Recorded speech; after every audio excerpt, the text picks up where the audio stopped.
On the surface, they were just like any other high school girls, bright, popular, and full of promise. Brooke Skylar Richardson and Alexee Trevizo spent their days practicing cheer routines under the Friday night lights, laughing with their friends and planning for their futures. But behind their carefully crafted smiles, both of these girls were hiding a devastating secret. They were both pregnant and no one knew. Am I gonna be in trouble for that? I just asked you, baby, to tell me the truth. Both Brooke Skylar Richardson and Alexee Trevizo were harboring these devastating secrets that would eventually lead to the most horrifying accusations imaginable, that these teenage girls murdered their newborn babies. Late at night, while her family slept just a few feet away, Brooke Skylar Richardson delivered a baby in her bathroom and then secretly buried the baby in the backyard. Across the country, in a hospital bathroom, Alexee Trevizo gave birth alone before abandoning her newborn baby in the hospital trash can. When the truth of these cases finally surfaced, it sent shockwaves through their communities, unraveling two eerily similar stories of hidden pregnancies, concealed births, and tragic endings. But the deeper you look into these cases, the murkier the truth becomes. Who really were these girls when no one was watching? And what really happened behind those closed doors? Welcome back to another episode of Hot in the Case. If this is your first time joining us for an investigation, here at Hot in the Case, we talk all things true crime with a focus on the unsolved and unexplained. So if mysteries are your thing, please consider following the show wherever you're listening, whether that's on Spotify, Apple Podcasts, or if you're watching the video version on YouTube. Please make sure to like, rate, and review the show because it really, really does help. And if you're a returning subscriber, thank you so much for being here. My name is Breanna, and I'm hot on the case.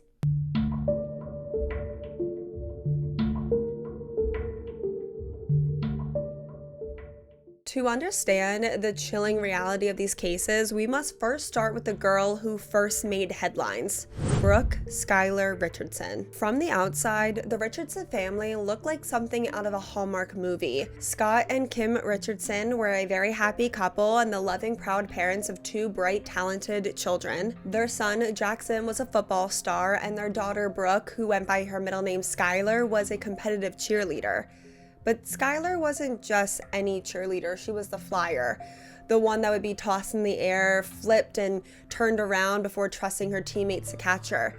It was a high-pressure role, but for Skyler, that pressure turned into something much darker. Since Skyler's teammates were tasked with holding her up and launching her into the air and then catching her, Skyler felt a pressure to stay light and thin. Skylar Richardson struggled with an eating disorder from a very young age. By the time she was 12 years old, her mother was noticing really concerning signs, like this one time when Skylar was 12 years old and she wouldn't buy a pack of gum because she said that each piece had too many calories. And as Skylar got older, this disorder just took over her entire life. Her parents later said that it consumed over 95% of her entire existence. Despite being a teenager, her body remained childlike due to the years of restricted eating and bulimia. And her parents would claim that they did every single thing that they could. They took her to many doctors, therapists, and nutritionists, but nothing seemed to work.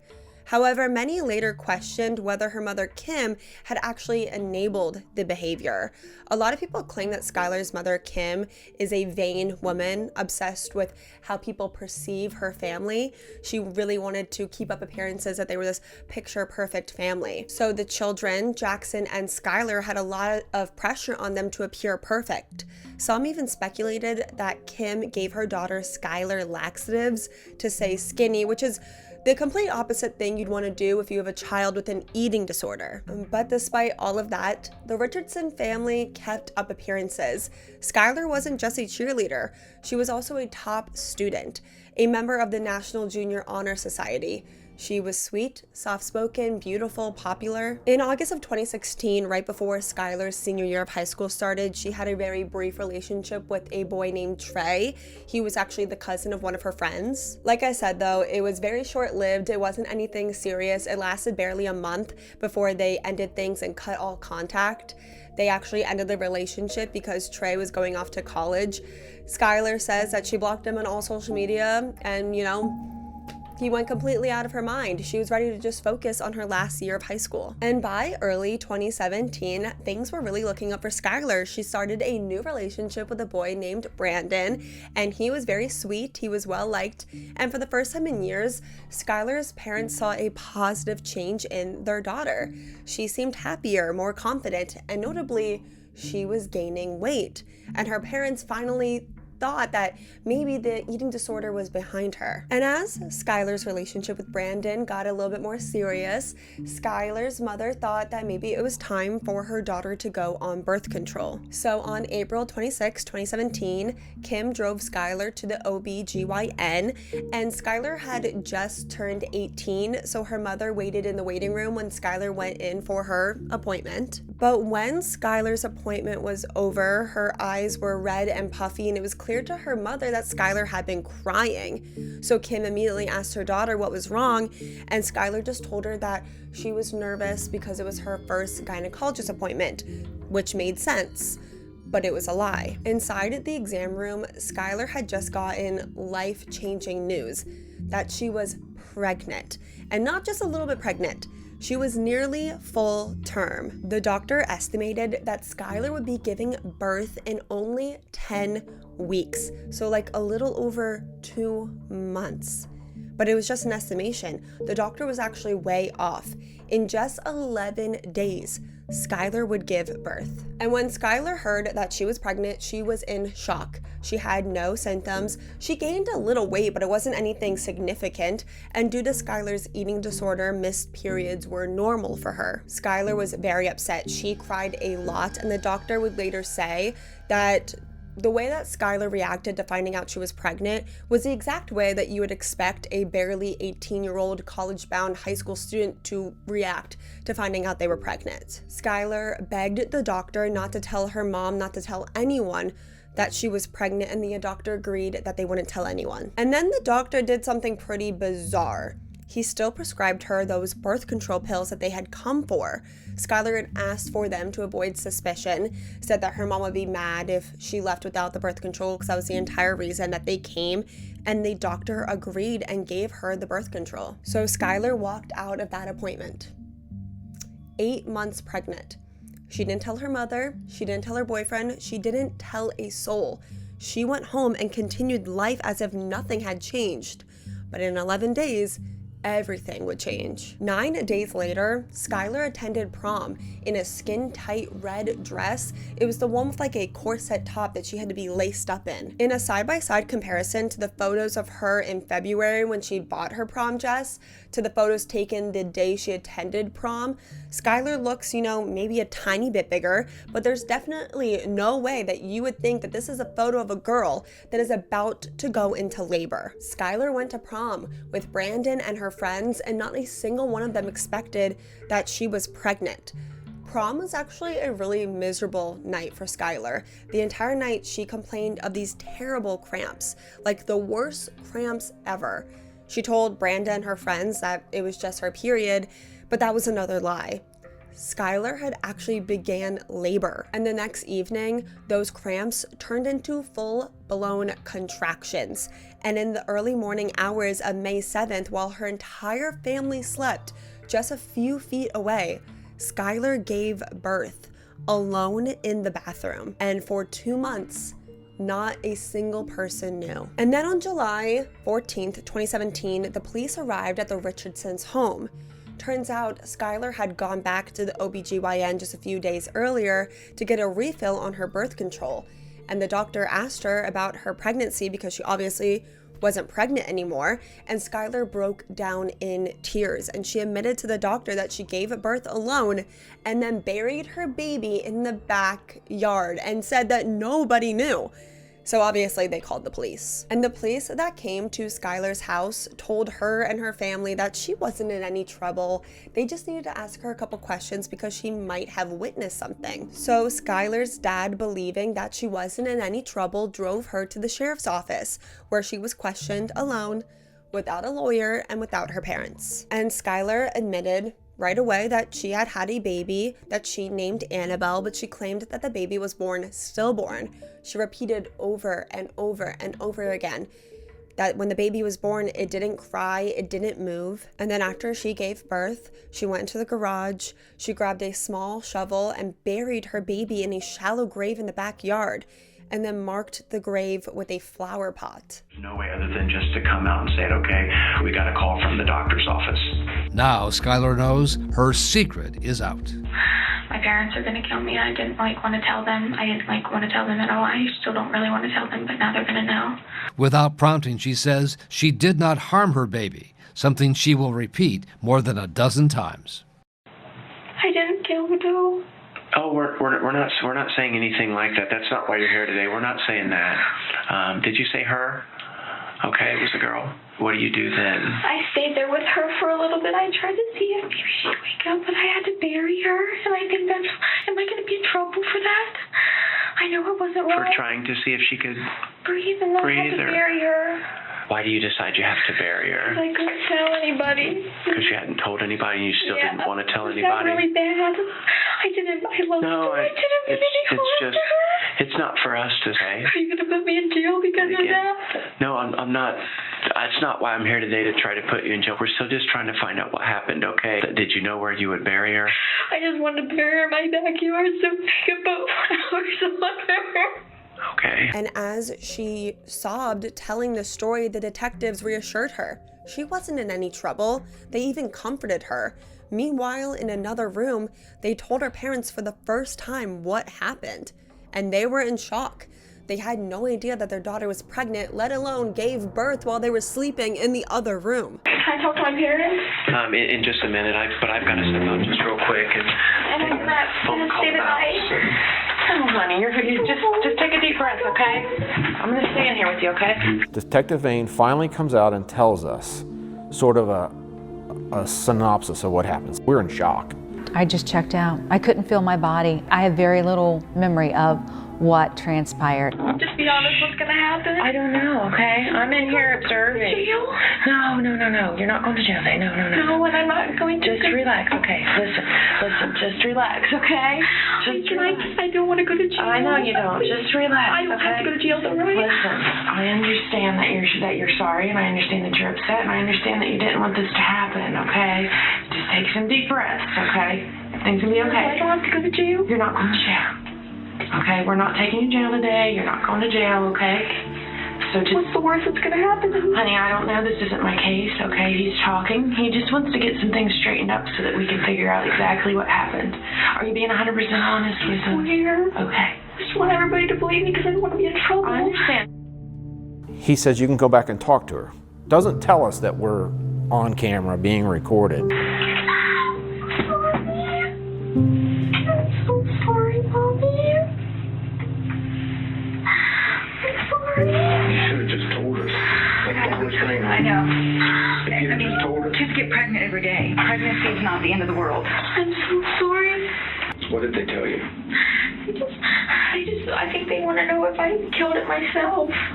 Yeah, you'll go to jail. I didn't, though. You imagine the absolute horror that we just went through, not knowing what's going on? Yes, I'm sorry. No, we can't fix this. And when her parents were finally able to speak to Skylar, her mother's reaction was strange. She seemed more concerned with what people would think than with what actually happened. If you go to jail, it's in the papers, it's everywhere. The neighbors have already called me, and I know she was telling me that they're digging up stuff in her backyard. You're going to be on the news. Oh, please, you're supposed to support me. I didn't. Skylar, I am supportive, but I'm just saying. I tell you guys.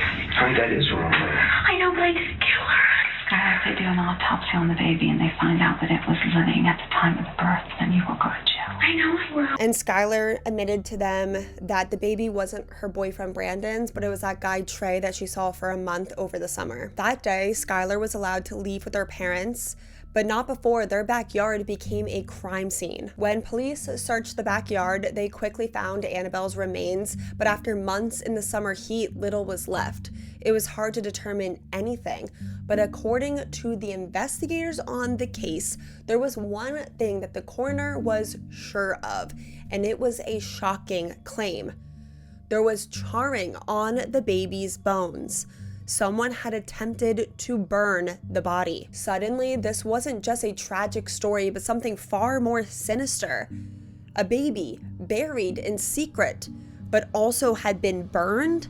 I mean, it's dark. And with the coroner 100% certain of her findings, Skyler was brought in once again for questioning, again without a lawyer present. The detectives quickly told Skyler why she was there, that they knew about the fire, they knew that she tried to burn her baby's body.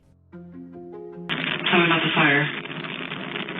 What fire? It seemed to be a genuinely surprised reaction when we asked about the fire. There's some evidence to show that there was some burning on her. I didn't burn her.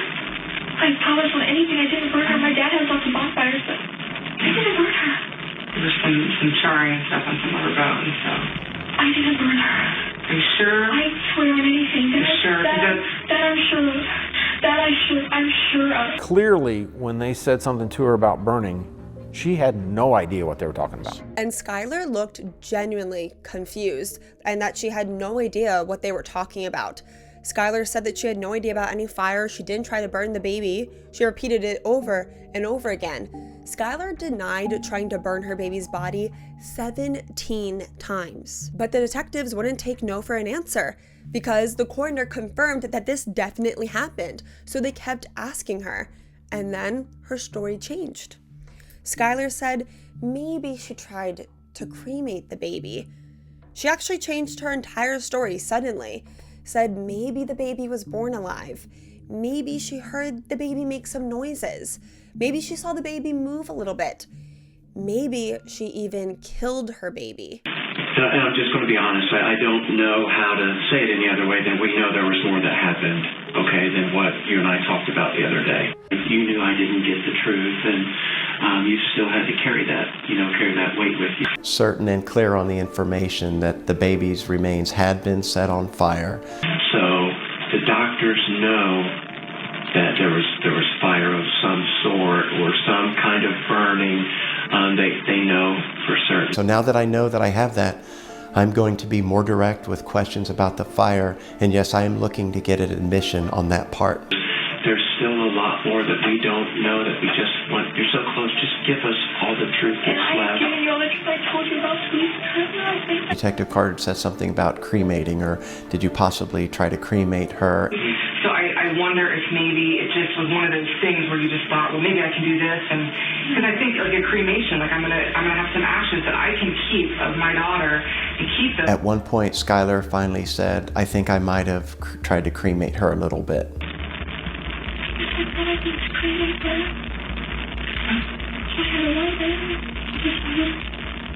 Where'd you put her? No, I mean like before the lighter. Where was she? Okay, and then where? Grab the shovel. Okay. Well, so was she? So you're holding her, and then you grab the shovel and the lighter. Was it like one of those camping lighters, or was it just like a cigarette lighter, like a clicker with a long thing? Like the long one you go. Okay. So where do you take her to try to cremate her? You think? Try to remember like where. Yeah, she was in there. In the hole? So you dug the hole first. Okay. And then you put her in the hole? I guess I just.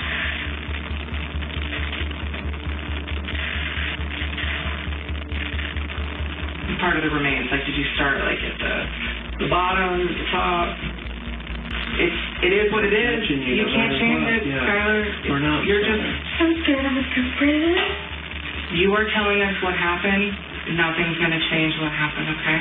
But your intention was to try to cremate her. So what part did you try to light? We were relentless, for lack of a better word. During that second interview, we asked over and over until she admitted to the fire.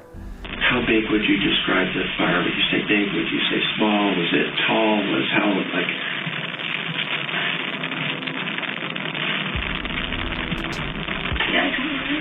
How far up did it go? Like, was it like shin? Like, you know, if you want to use like your forearm, was it like this far up? Was it this far up? Do you know how far up the fire went? Okay. What about to her, like, chest area, stomach? Maybe. I could try to get it out. What made you decide you wanted to get it out? Well, I'm so sorry. Just, is it possible that she maybe breathed a little bit? Like maybe before? Maybe. Okay. What do you do with her? I put her in the towel. Okay. Okay. Do you feel like she was breathing when you were holding her and you held her too tight? Okay. I know. It's okay. It's okay. You can't. It's okay. You were trying. I think that will kill her. Okay. I pushed so hard. I did not so hard that I just want her to go. You think that's when she died? Maybe. Did you hear anything like little gurgle sounds? Like they'll kind of make a gurgle sound. I asked about gurgling, which was a word I introduced. Skylar had not used that word herself. But it soon became Skylar's word. She let out a noise. Made a noise. What kind of noise? Maybe a little noise, a girl, but I didn't know if it was something else. And then I didn't hear another one. So how do you know the baby was alive just a little bit? The Annabelle was alive a little bit. I saw her arms maybe a little bit moving on. And even though during the entire investigation, the detectives kept telling her over and over again that she wasn't in any trouble, that day, 18-year-old Skylar Richardson was arrested for reckless homicide. And then 2 weeks later, a grand jury indicted her on many more charges, much scarier than just reckless homicide: involuntary manslaughter, gross abuse of a corpse, tampering with evidence, and child endangerment, and the scariest of them all, aggravated murder, which in the state of Ohio holds a maximum life sentence. The prosecution painted her as a cold-blooded killer who never wanted this baby. She did give birth to a newborn infant. She caused the death of that infant. She subsequently burned the infant and buried the infant in the backyard of her own residence. Describing a spoiled, self-entitled teenager who was more worried about vanity than keeping the life of a baby alive. That sounds really horrible. Those are your words. And then everything changed. Dr. Elizabeth Murray, the forensic anthropologist who originally claimed that Annabelle's bones were burned, admitted that she was actually wrong. After a more thorough analysis, she found that there was actually no evidence of burning.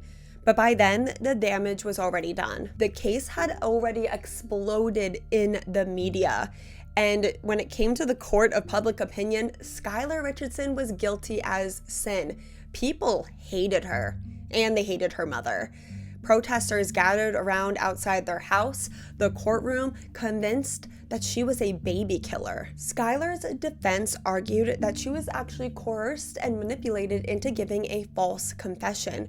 She was told multiple times that she was not in trouble as long as she told the truth, but when she told them the truth, they kept pressuring her until she gave them the answer that they wanted. The detectives had fed her details. They suggested that she burned the baby because she wanted to cremate the baby, and only then she confessed to cremating the baby. They suggested maybe the baby was born alive. Maybe she heard the baby make a gurgling sound, and only after that, Skylar admitted to maybe hearing a gurgling sound. But the prosecution, they did not care about this new forensic findings. Skylar admitted to killing her baby and to burning the remains, so they were going to stick with that story. Their theory was that she hid this pregnancy because she planned to get rid of the baby all along. And once her baby was born, she suffocated her baby and then buried the baby in the backyard so no one would ever find out. And then something shocking happened. The state offered Skylar a shocking plea deal. If she pled guilty to all the other charges, they would take aggravated homicide off the table, which was the scary one, because it was the one that had a maximum life sentence if she was convicted. I mean, it was a tempting deal. Skylar was definitely tempted to take it, but ultimately she declined because she said she wasn't gonna say that she did something that she didn't do. And this really terrified her parents. She was 19 years old, 20 when she actually went to trial, which is still so young. She's not even allowed to go to the bars yet. And now she's maybe gonna go away to prison forever. But they understood that ultimately it had to be her choice.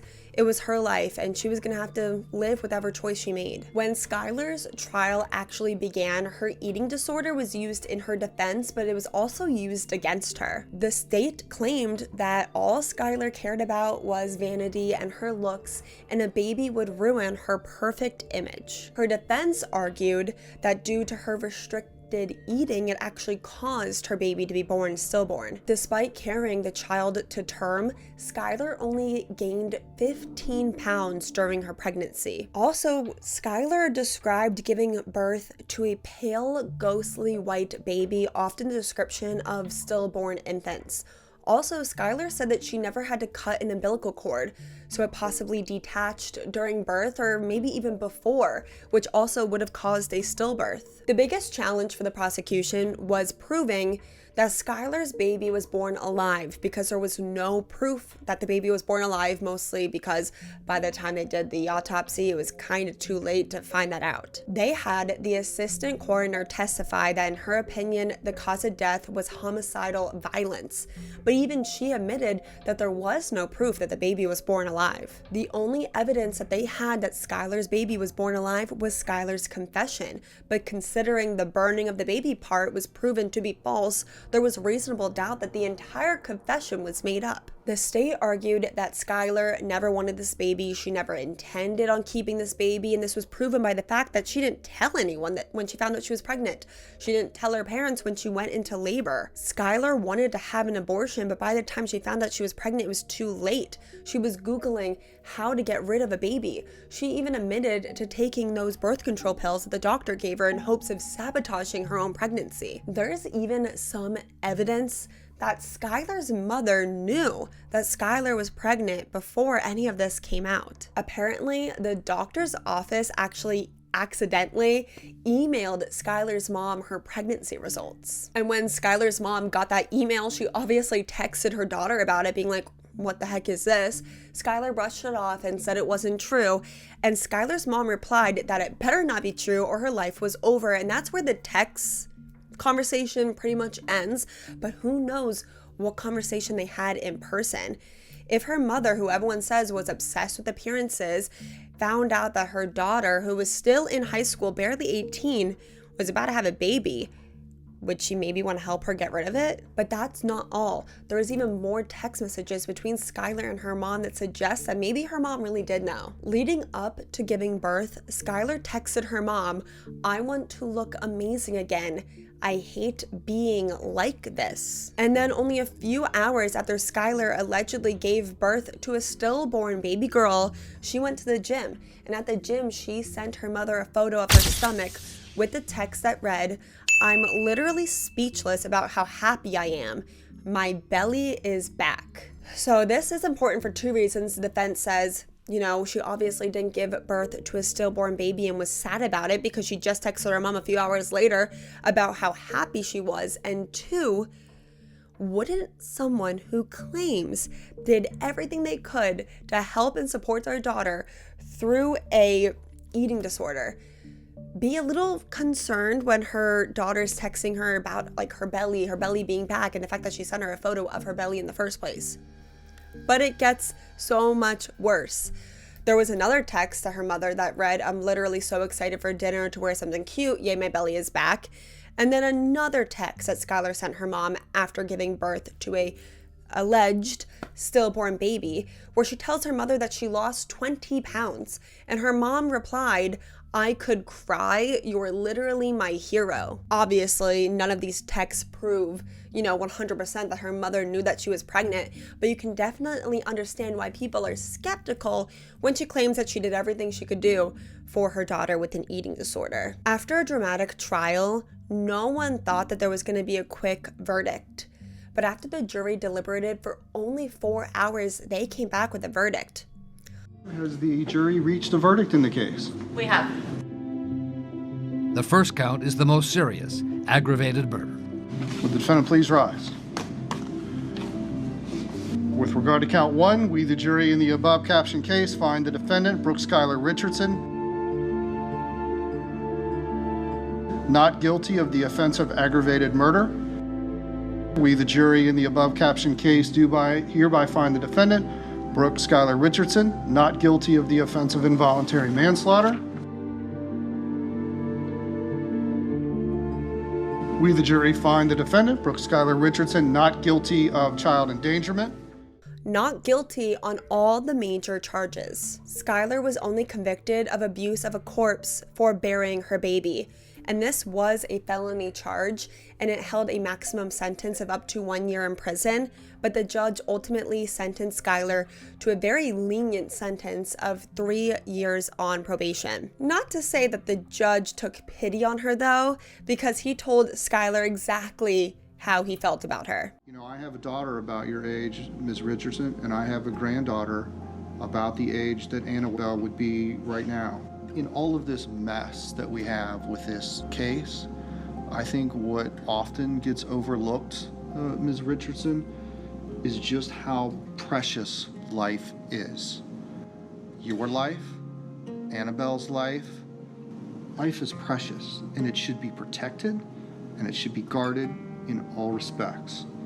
And I have reviewed all of the expert reports in this case. I listened to the expert's testimony. I firmly believe, Ms. Richardson, in fact, I know in my heart that if you would have made different decisions in this case, Annabelle would be here today.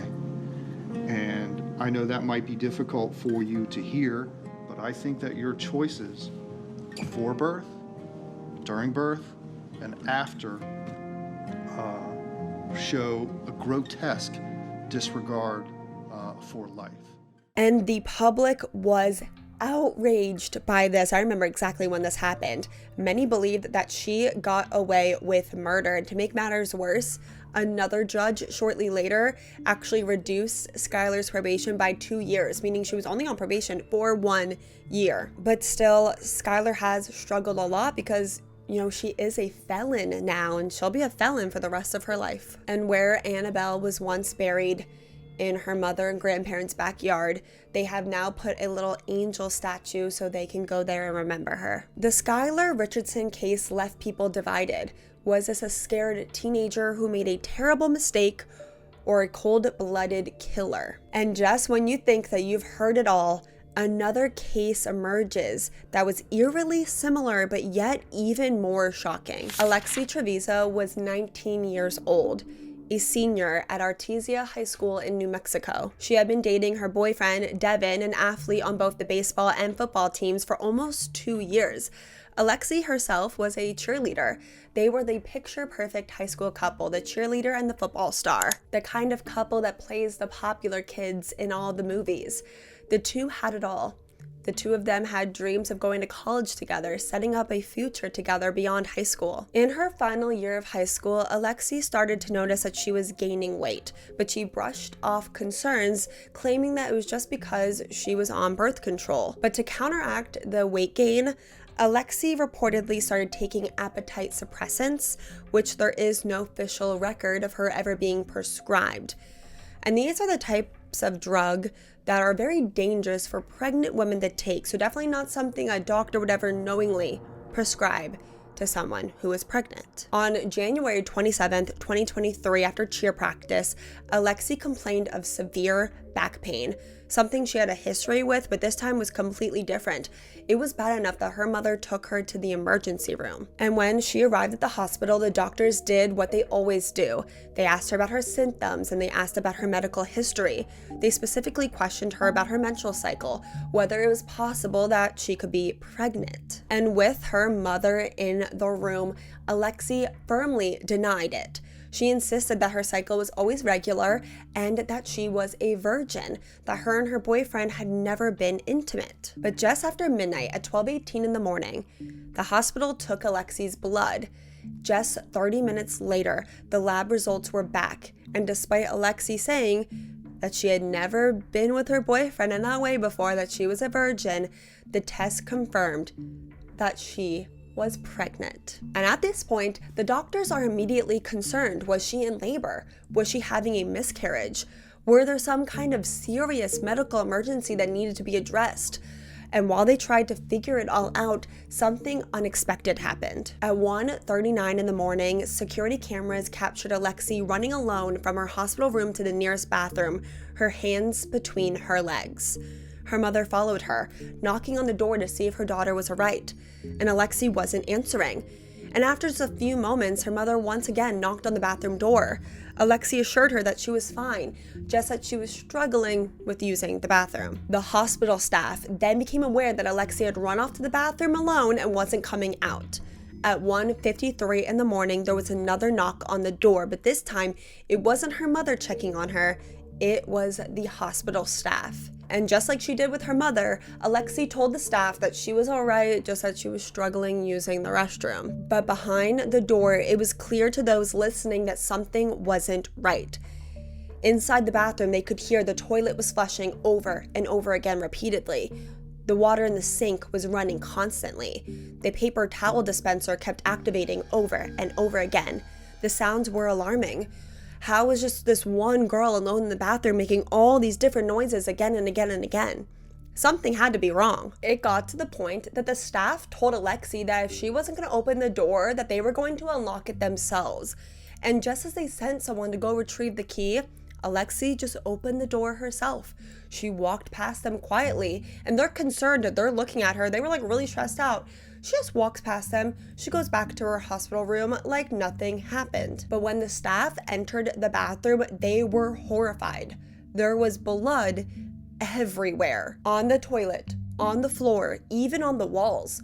One staff member actually described it, and I quote, "blood everywhere, like a horror film." And as they took in the shocking sight that they just walked in on, it was clear to the staff that there had been a quick, scrambled, and desperate attempt to clean up the mess, the blood. But this mess was far too overwhelming to clean with just loose bathroom items like paper towels and sink water. And in the midst of this alarming discovery, some staff turned around and noticed that there was a trail of blood leading back to Alexi's room from the bathroom. And at first, Alexi just tried to downplay it all, stating that the blood had just come from her period, even though the staff knew that that's a lie because she was pregnant.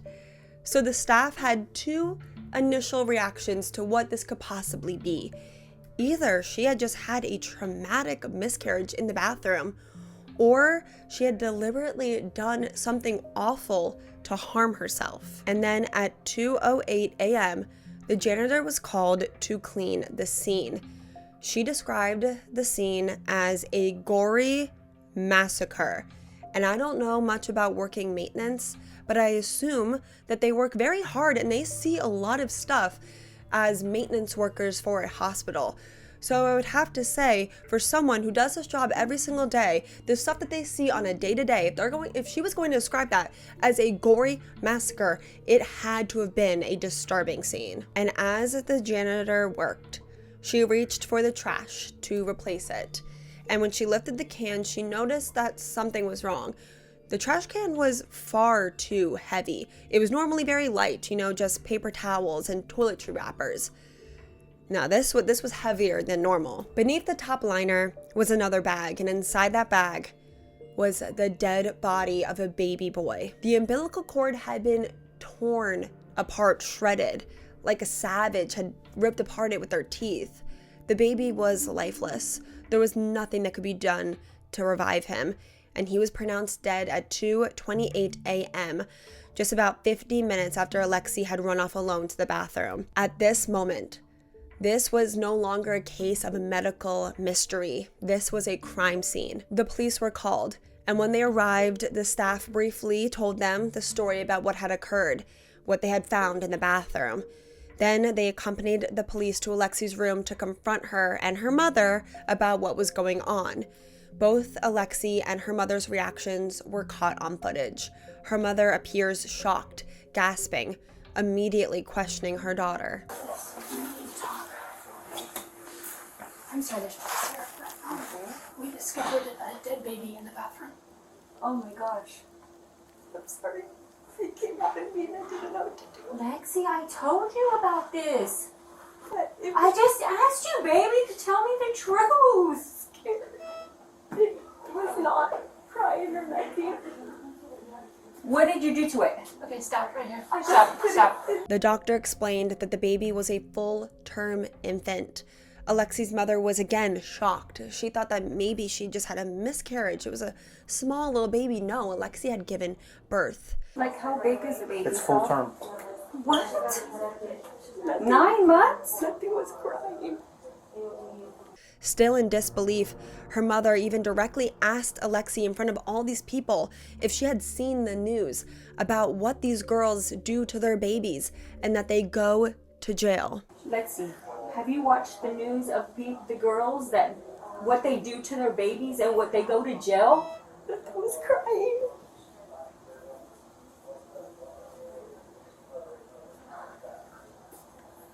Alexi was then informed that she was being detained at the hospital. From staff reports, the major thing that really stuck out about Alexi and her family was just the lack of concern about the baby. Alexi, her mother, no one asked her if the baby was okay, if the baby was alive, how did the baby die. They didn't even want to know or care to ask if the baby was a boy or a girl. If they were all truly unaware that she was pregnant, it could just be that they were in shock and nobody figured to ask the typical questions that one would ask. But it just seemed odd that no one was concerned to know any details about the baby. At 4:30 in the morning, Alexi was released from the hospital. Authorities told her that the detectives would be in touch. And just like then, Alexi returned to her life like nothing happened. She went back to school. She even attended prom with her boyfriend Devin just 12 weeks after the death of their child. Then the autopsy results came back, and they revealed something that made the situation even more disturbing. Up until this point, Alexi claimed that the baby was born stillborn, that it didn't breathe or nothing. While the baby's lungs contained air, meaning that he was born alive. He had taken in breath. The autopsy also found influenza A and B, SARS, and traces of morphine in his system, along with the appetite suppressants that Alexi had taken. But the most disturbing and damning discovery, the baby's cause of death was listed as entrapment or wedging, a form of suffocation. This was a murder. And this obviously led authorities to believe that Alexi did not have a stillbirth like she was claiming, that her baby was born alive, and that she had killed her baby by placing him in a trash bag and then tying the trash bag up, suffocating him to death, which is just so disturbing and saddening to even say out loud. On May 10th, officers arrived at her family home to arrest Alexi on first-degree murder and tampering with evidence. This interaction is also caught in camera, and honestly, her mother's reaction is just so bizarre. I completely understand a mother being defensive when police show up trying to arrest her 19-year-old daughter, but what's so odd is that when the officers directly tell Alexi's mother that her daughter is being arrested for first-degree homicide and tampering with evidence, she seems unfazed by them claiming that her daughter had murdered someone, and instead just loudly repeats and questions their claim of tampering with evidence. Open count of homicide and tampering with evidence.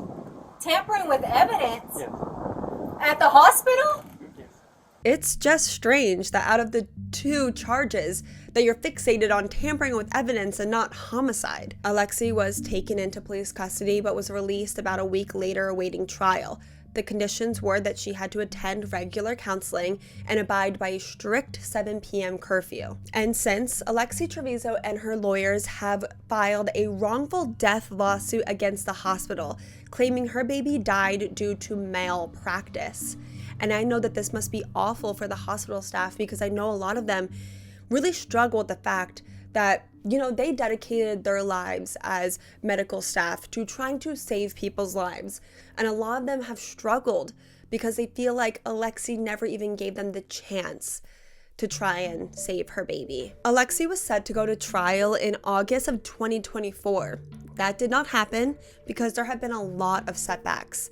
A lot of key evidence has actually been thrown out of the trial, like the body cam footage of Alexi speaking freely to the officers at the hospital. I really wish I had an update for you guys, but as of right now, this case is in limbo.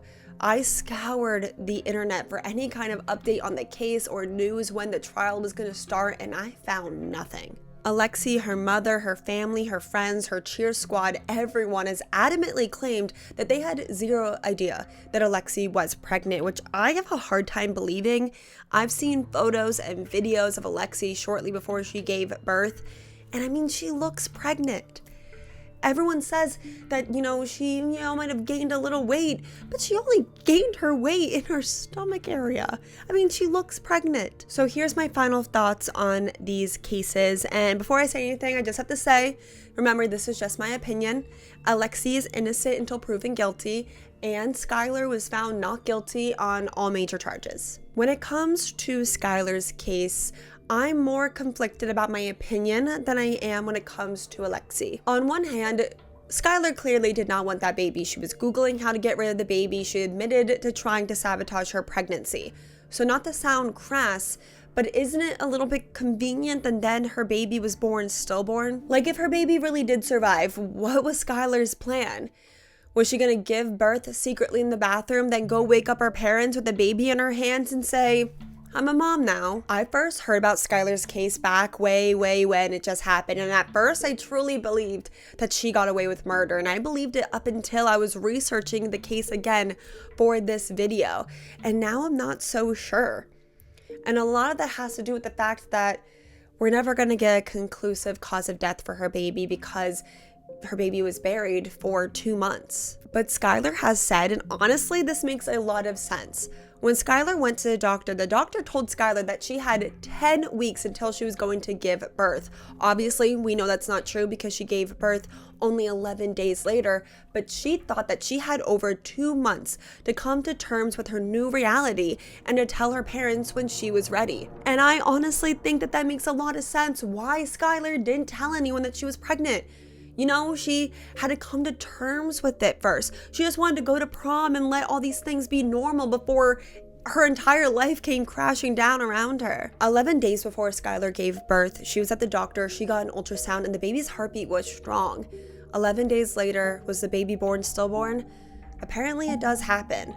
I've never gone through pregnancy, but apparently stillborn can really happen that fast. Something that Skyler's lawyer said that I find very interesting is that he stands up for Skyler by referencing that she buried her baby in the backyard so she could be close to her baby. She marked her baby's grave with a flower so she wouldn't forget where her baby was buried. He literally says that she's not a killer because it's not like she threw her baby out in the trash. That's interesting because who did throw their baby out in the trash? Alexee Trevizo. I am much more inclined to believe that Alexee Trevizo is guilty of murder than I am with Skylar Richardson.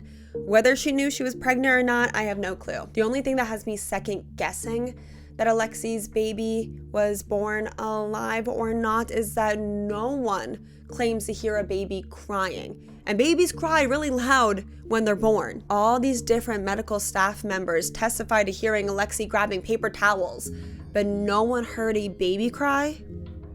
That's the only thing that confuses me. I'm so interested to hear your thoughts, theories, and opinions on this case, and I'm sure they're gonna be all over the place. If you or someone you know is pregnant or just had a baby and you're scared that you won't be able to take care of your baby, you're scared that you're going to hurt your baby, or you don't want your baby, please Google your state's safe haven laws. As always, thank you guys so much for watching this episode of Hot on the Case. Be sure to subscribe, follow, like, rate, and review the show wherever you're watching.